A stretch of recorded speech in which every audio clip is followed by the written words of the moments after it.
First of all, I want to say I have never done meth.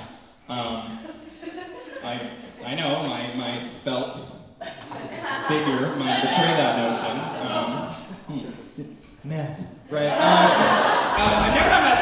And here's why. I feel like I should clarify. I am from Colorado, and Colorado used to have a huge meth problem, right? And I've never done meth. I've also never skied before, which is a bit of a cardinal sin in Colorado. It's like they say, a Colorado family that's happy not skiing is like a Catholic family that's happy.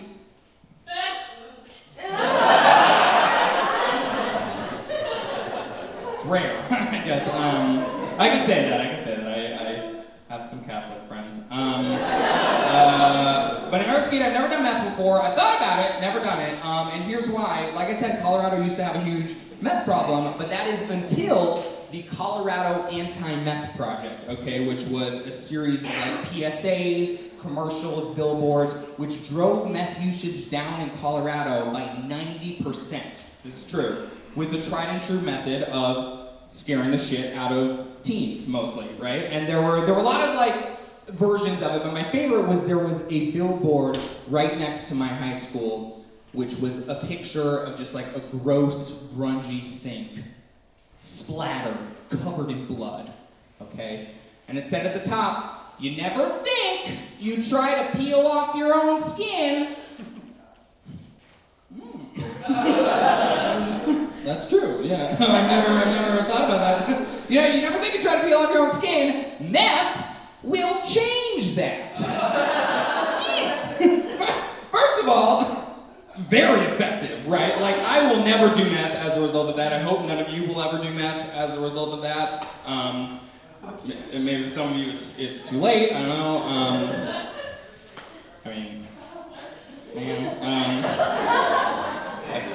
I'm saying you look like, well, you can hide, but I'm saying you look like you could be plausibly addicted to crystal methamphetamines.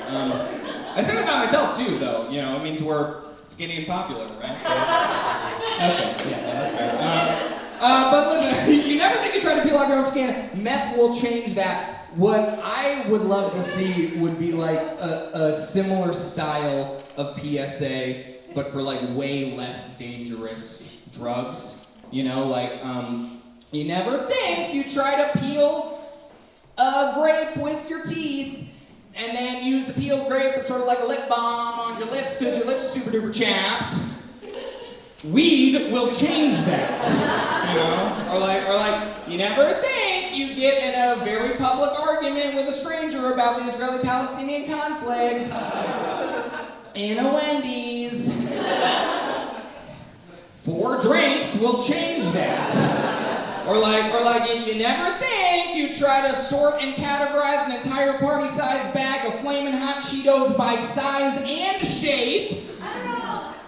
Adderall will change that. Someone else has done it, yeah. And say it with me, that takes hours. Did someone say talent?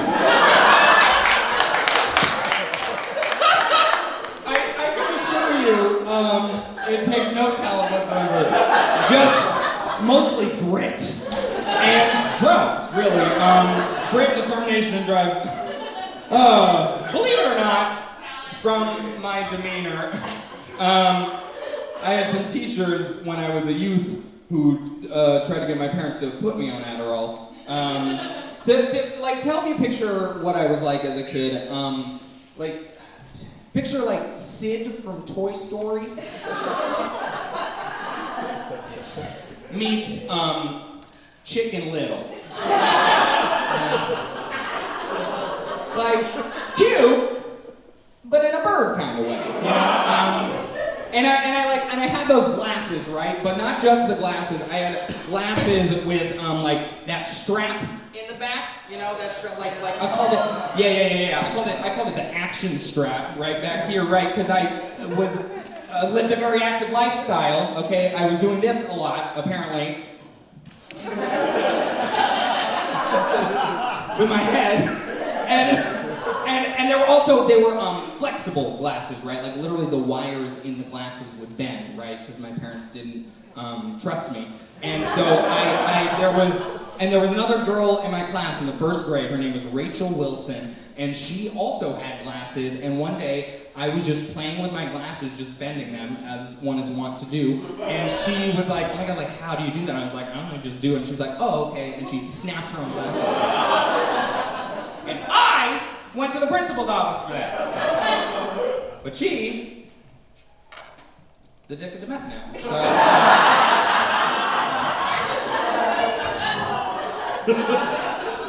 I'm kidding. She's rich. It was cocaine. She's addicted to cocaine now. She's very rich. But yeah, I've never done meth. I haven't done much cocaine, and I've smoked some weed though. I've never gotten like crazy with it. With an exception, which is that when I was back home in Denver over this last Christmas, I was hanging out in my friend Zach's basement, and he gave me a weed gummy, and I was like, "Oh, this is sort of big, like cool." Popped it, ate it, and after I ate it, he told me, "Oh, Sam, by the way, that is 50 milligrams." Oh, yeah, stoner.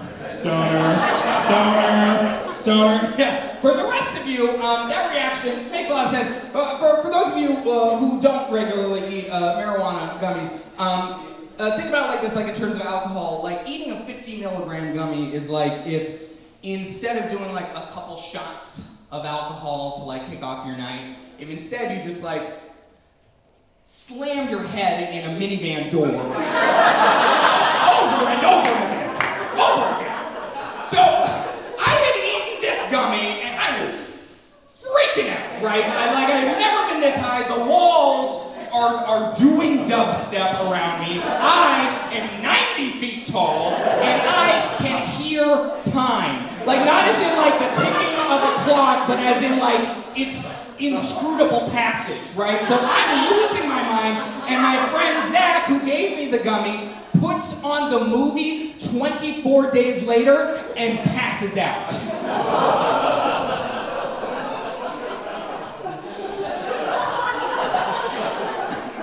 I'm literally shaking remembering this. For those of you who don't know the movie 28 days later, excuse me. For those of you who don't know the movie 28 days later, that's like if a zombie movie was written by someone who had just taken a 50 milligram weed gummy, okay? So I'm losing my mind. Zombies are getting hacked up with machetes. That one skinny dude is poking people's eyes out. Zombies are eating people's necks. And then the climax of the movie, there's this dude who's like chained to a military base, and he's crying, he's sobbing, he's just like, it's just people killing people. And I look over at my passed out friend Zach, and I'm like, he's a people. I lose it. I run upstairs out of the basement, and I go to the kitchen, and I finally settle down when I come face to face with his girlfriend, who's standing there.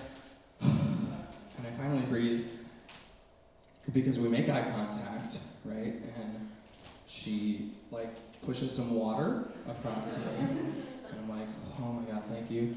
And we make contact. And I know that I'm high, I know that I'm higher than I've ever been, but I feel a connection here. I feel like it's like a soul bond, right? And then like I get closer to her and we just like we don't say anything, but we just like hold each other.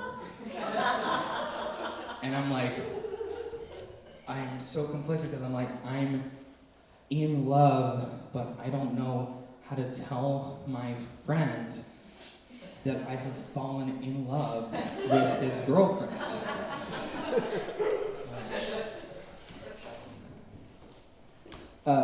My friend Zach doesn't have a girlfriend. He does have a 2.5-year-old border collie named Daisy, whom I spooned for anywhere from 15 minutes to 7.5 hours.